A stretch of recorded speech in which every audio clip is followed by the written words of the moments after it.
There are only two kinds of people who walk the earth without fear: the children of God and the children of hell.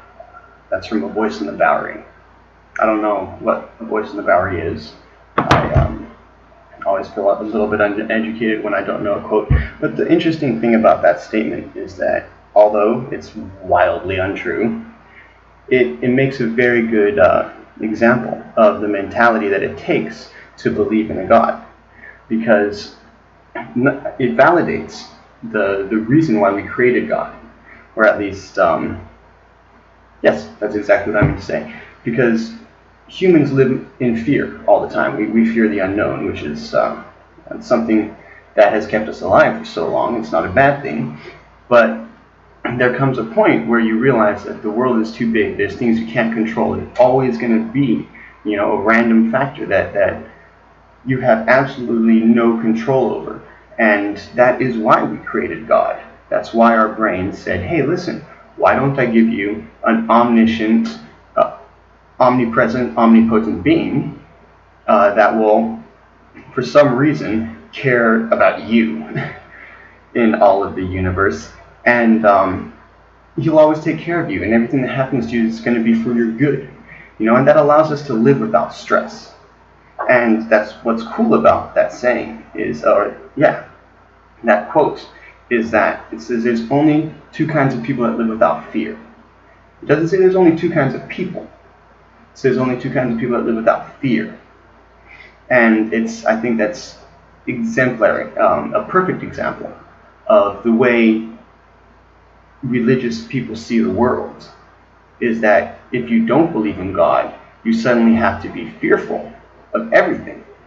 And you either have to be, aligned with God or aligned with Satan, to have some sort of higher power that controls these things that you can't control, and it allows us to live without stress. Because stress is the cause of everything negative, from sickness to aging. And our body only has like two physical states. We're calm, and our blood's in our abdomen, which is our real brain, and all of our body functions work correctly. Or we're stressed, and when we're stressed, we go into fight or flight, and all of our blood goes out to our extremities so that we can do what we need, whether it be fight, flight, or fuck, I guess. And so when our body's in a state of stress, every non-essential bodily function is suspended. And so obviously your heart keeps beating, your lungs keep breathing, but you don't digest your food, your liver doesn't work quite as well, and many other things. I need to go back to basic biology and anatomy, understand things a little bit better, but your body does everything it can to stay out of that state of stress. And that was the original reason why our brains created this concept of a higher being, because when we can't understand things, we fear them. And so we came up with the best explanation that we could. Something with power moved things around us.